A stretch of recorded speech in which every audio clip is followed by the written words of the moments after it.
Olá, seja muito bem-vindo ao Momento Consulte. Eu me chamo Gilberto Meira, sou consultor jurídico tributário do Grupo Consulte e ao meu lado, Marcos Alcídio, nosso diretor de consultoria, e desse lado, Tarcísio Angelini Júnior, também consultor jurídico tributário do Grupo Consulte.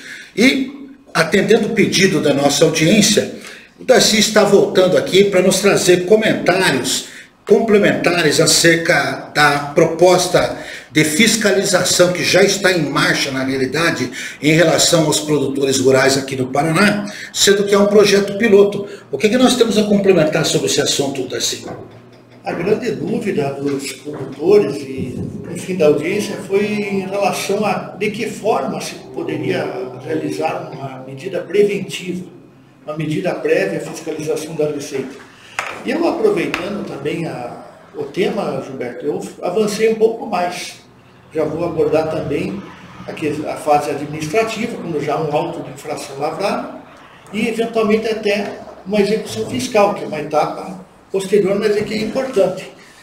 E eu gostaria, assim, de salientar algo que eu até assisti num evento recente do Conselho Regional de Contabilidade do Paraná, uma entrevista entre o seu presidente e um auditor fiscal, em que houve uma certa dissonância ali, mas quem deve fazer a assistência ao autuado? Será o advogado? Será o contador? Qual que é o profissional mais indicado? Para quem nos assiste, essa é a razão de termos do nosso lado um profissional da contabilidade e um profissional do direito, não é isso, Darcy? Exatamente. Porque qual que é o objetivo? É prestar a melhor assistência possível, evitando, em caso de fiscalização, que a autuação seja maior do que o necessário. Porque muitos atos podem ser praticados de modo antecedente para evitar prejuízos maiores.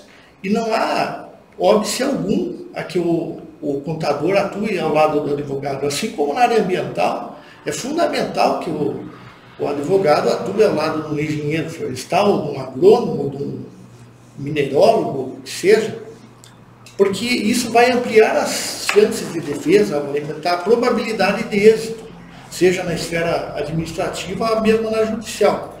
Isso tudo evita que o sujeito também ingresse no que a gente costuma chamar, né, Gilberto, de aventura jurídica.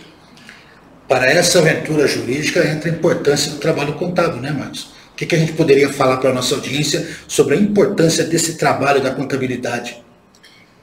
Bom, Gilberto e Darcy, a contabilidade nos temas tributários, ela sempre pode ajudar muito, mesmo nas questões como o Darcy comentou, porque a grande maioria dos tributos, eles vêm da própria contabilidade, dos registros contábeis, dos registros fiscais. Então, o profissional de contabilidade, ele sempre pode, digamos assim, levantar as informações necessárias para com que se apure realmente a situação fática, né? Ou seja, fica evidente que o trabalho conjunto da advocacia e da contabilidade devem sim ser considerados por aqueles que nos assistem. E, diante disso, nós chamamos realmente a atenção para que se evite aquela discussão desnecessária da importância maior de um e de outro, quando os dois são complementares entre si. Então, Darcy, diante de tudo que você e o Marcos e eu comentamos, quais seriam as informações finais e complementares que devem merecer a atenção daqueles que nos assistem?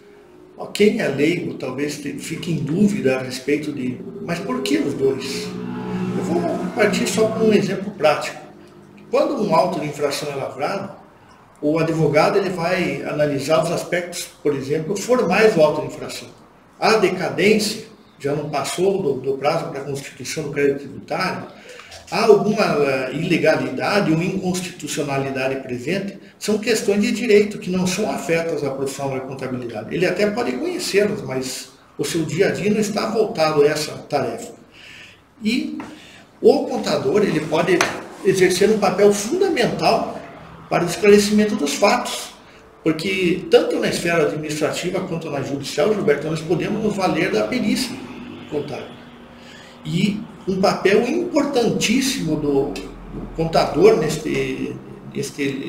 nesta fase é a elaboração dos quesitos em si. Uma pergunta mal feita pode resultar numa resposta pior ainda. Então, essa atuação conjunta, ela permite abranger assim com mais tecnicidade o tema, né? O contador vai auxiliar com base naqueles elementos que ele vislumbrou lá no exame dos registros contábeis, nos lançamentos, e com isso auxilia o advogado. Façamos uma pergunta nesse sentido, porque não prejudicará os nossos interesses, porque ninguém deve produzir provas contra si. Esse é o maior objetivo. E isso vale tanto para a esfera administrativa como judicial, como eu já comentei. E a atuação não é só também na elaboração dos quesitos. Ele pode atuar também como assistente técnico. Por exemplo, na esfera judicial, quando para o juiz é leigo, né, nessas matérias tributárias, ou até poderia ser uma matéria ambiental, ele precisa se cercar de um expert para auxiliar na interpretação dos fatos. Então, o perito a ser indicado pelo juízo fará esse papel de auxílio do juízo, mas a parte também pode indicar o seu assistente técnico, pode ser contábil, pode ser da área ambiental ou outra, e esse concerto de atuações fará com que a probabilidade de êxito se eleve cada vez mais. Acho que esse é só o recado, Gilberto, para que as pessoas bem compreendam como que funciona na prática a defesa. Está dado o recado. Aqueles que, porventura, entenderam o que se pretendeu dizer, nós ficamos felizes. Aqueles que ainda não entenderam, continuem nos assistindo, assistam as nossas divulgações em nosso canal, deem aquele like e mandem sugestões. Até a próxima. Obrigado.